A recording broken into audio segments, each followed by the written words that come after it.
Hello and welcome back to JP English guru. मेरा नाम है ज्योति प्रकाश, मेरे साथ हैं अश्मित। और आज कुछ एब्सोल्युटली रैंडम क्वेश्चंस हैं मेरे पास जो मैं लेकर आया हूं। और फिर से ये रैंडम इतने भी नहीं है, ये सारे ही based on previous year questions हैं। तो इसका मतलब ये कि ऐसे क्वेश्चंस आने का पूरा चांस रहेगा। तो आइए करते हैं शुरुआत। अश्मित, पहला सवाल। The cat jumped dash the table and hid underneath. The cat jumped under the table, above the table, in the table, or onto the table and hid underneath. Option A, under the table. Under the table? हम्म।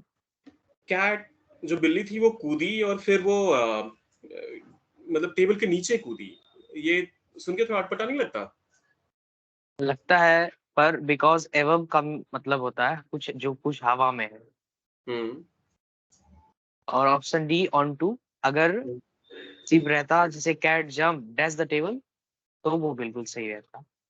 तो option A. Exactly exactly. क्योंकि यहाँ पर आगे आपको ये भी बताया जा रहा है कि वो टेबल के नीचे छुप गई, तो वो टेबल के नीचे ही कूदी होगी। तो ऐसा जंप भी हो सकता है ना, जहां पर कि आप बिल्कुल ऐसा सीधा ही टेबल के नीचे पहुंच जाए। तो वो उस वाले जंप की यहाँ पर बात हो रही है। और यही वजह है, प्रेपोजिशंस आपको काफी कंफ्यूज कर सकते हैं। यहाँ पर आई एम श्योर अगर ऑन टू आपके सामने सबसे पहले दिखता और आप ज्यादा डिटेल में एनालिसिस नहीं करते, तो शायद आप ऑन टू का इस्तेमाल कर लेते, या फिर ऑन अगर होता तो बहुत सारे लोग ऑन का इस्तेमाल कर देते। लेकिन इतना आसान नहीं होता प्रेपोजिशंस में। एक छोटा सा ट्वीक पूरे सेंटेंस में आपके पूरे सेंटेंस का मतलब और प्रेपोजिशन यूसेज का भी सेंस पूरा चेंज कर देता है। यहाँ पर अंडर सबसे अप्रोप्रिएट होगा। फिर आता है हमारा अगला सवाल। The companies dash has led to a significant increase in profits.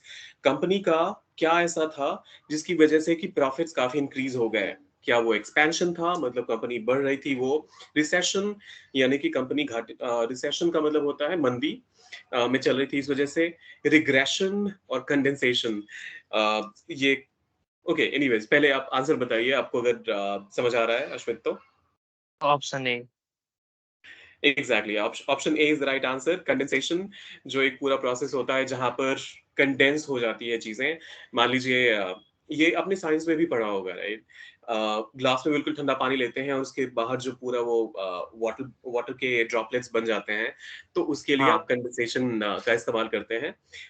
या फिर कोई भी चीज कंडेंस होकर जब छोटी हो जाती है, तो उस केस में तो कंपनी का कंडेंसेशन, एक तो वैसे भी एक टर्म सही नहीं लग रहा, लेकिन कंपनी का छोटा होना किसी भी तरह से उसके प्रॉफिट्स को बढ़ाने में कैसे हेल्प कर सकता है?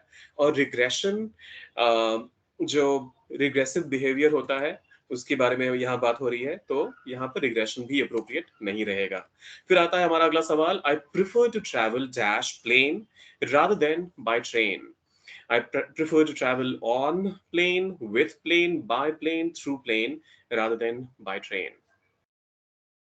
Option C. Exactly exactly. जब भी आप ट्रैवल के मीन्स की बात करते हैं, तो वहां पर आपको बाय का इस्तेमाल करना चाहिए। अगर आप पैदल चलने की बात कर रहे हैं, तो वहां पर आप ऑन फुट का इस्तेमाल करते हैं, या फिर आप सिंपली वॉक भी कह सकते हैं। यहाँ पर एक और पार्ट है जिसके बारे में लोगों को लगेगा कि इनएक्यूरेसी है।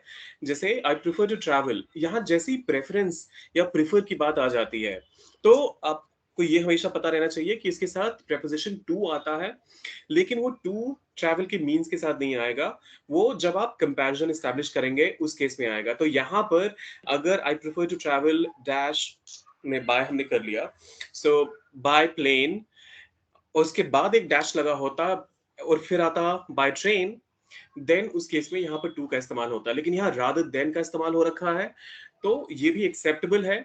लेकिन देन बिल्कुल बिल्कुल ही गलत होता है। प्रेफर के साथ कभी भी देन का इस्तेमाल नहीं होता। रादर देन एक पूरा फ्रेज यहाँ पर इस्तेमाल हो गया, इस वजह से ये एक्सेप्टेबल है। फिर आइए देखते हैं अगला सवाल। The children were playing in the park dash the rain started, because the rain started, when the rain started, during the rain started, and while the rain started. Option B, when the rain started. तो बच्चे park में खेल रहे थे जब बारिश शुरू हुई, एक तो ये मतलब हो गया।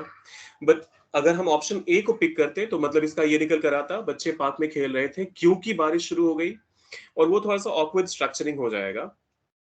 Children were playing in the park during the rain started, तो रेन स्टार्ट हो चुका है, तो इस वजह हाँ। से यहाँ पर ड्यूरिंग का इस्तेमाल नहीं होगा।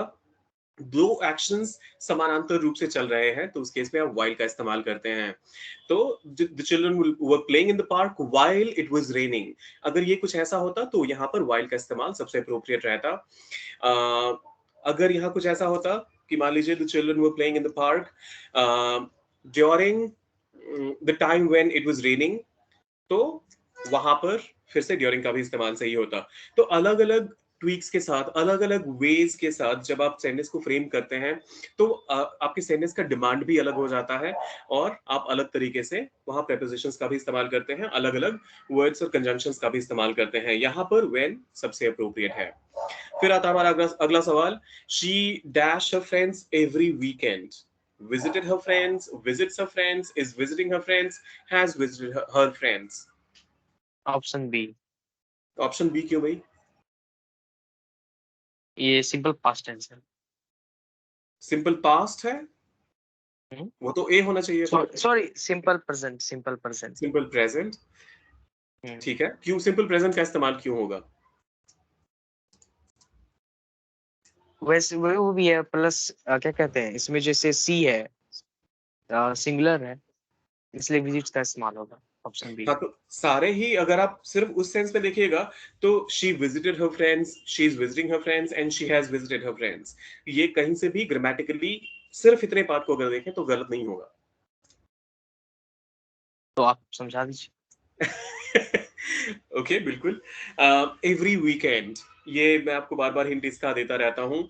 जब कभी भी आपको पूरे सेंटेंस को देखना है और कभी भी आपको अगर ये लगता है कि ये एक रेकरिंग इवेंट है जो कि एक टाइम बीत जाने के बाद हमेशा रिपीट होगा ही, मान लीजिए कोई चीज हर साल होती है, कोई भी चीज हर 4 साल के बाद होती है, कोई भी चीज हर 10 साल के बाद होती है, तो जहां तक आपको फ्रीक्वेंसी फ्रीक्वेंसी की डिटेल्स पता होना इंपॉर्टेंट नहीं है। अगर आपको ये पता है कि एक सेट पैटर्न है कि बॉस इतने टाइम के बाद ये रिपीट होना ही होना है, तो उस केस में आप सिंपल प्रेजेंट का ही इस्तेमाल करते हैं, चाहे वो फ्रीक्वेंसी शायद हजारों सालों में एक बार हो।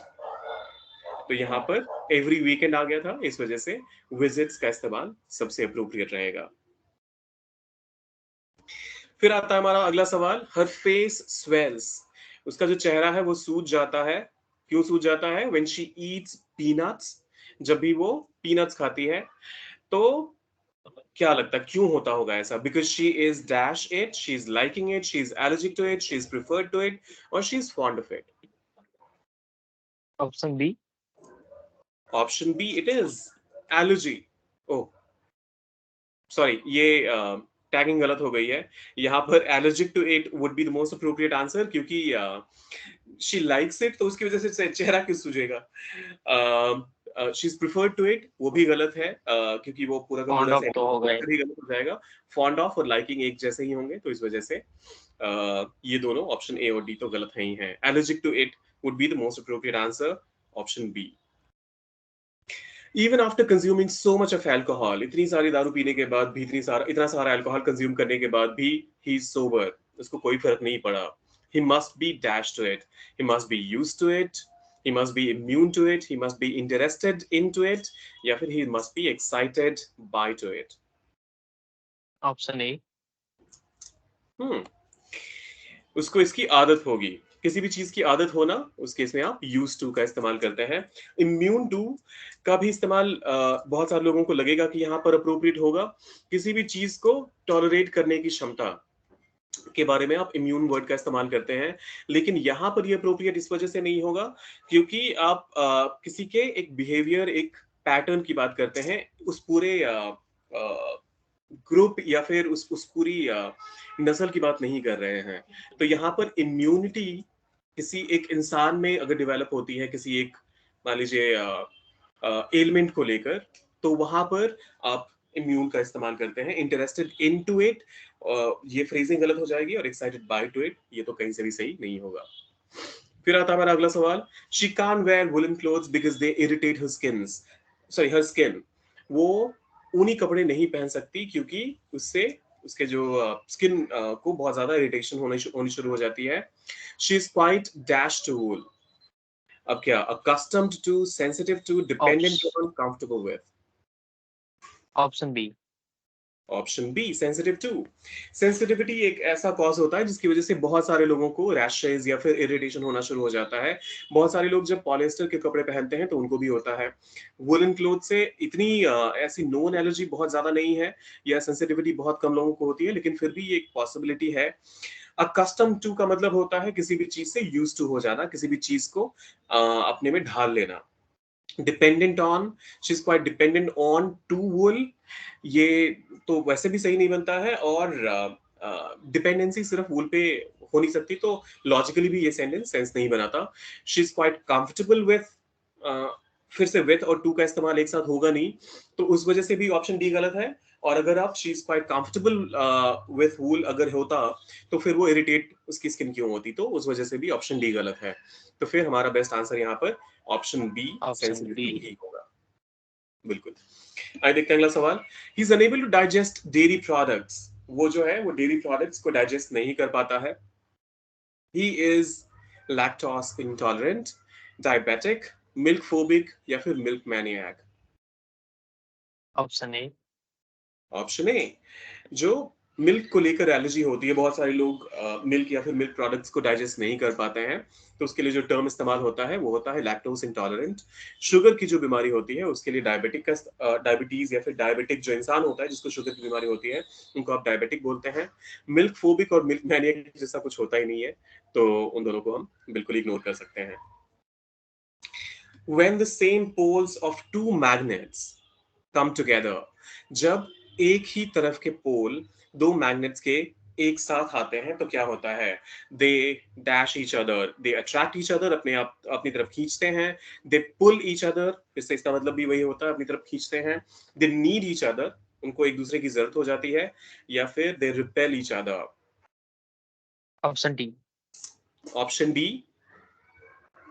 अच्छा ये यस। बताइए अश्वित, अगर रिपेल और पुश यहाँ पर ये दोनों ऑप्शन होते, फिर आप कौन सा पिक करते हैं?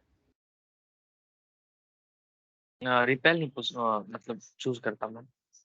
एग्जैक्टली, क्योंकि पुश का मतलब होता है किसी भी चीज को हाथ लगाकर धक्का देना। वैसे हवा में आप जादू करके धक्का नहीं दे सकते, तो पुश करने का मतलब वो सेंस होता है। यहाँ पर रिपेल सबसे बेस्ट ऑप्शन है। सब्सक्राइब, लाइक और शेयर ये करके जाइएगा। मिलते हैं जल्दी ही, और आपकी तैयारी कैसे चल रही है वो कमेंट करके जरूर बताइएगा।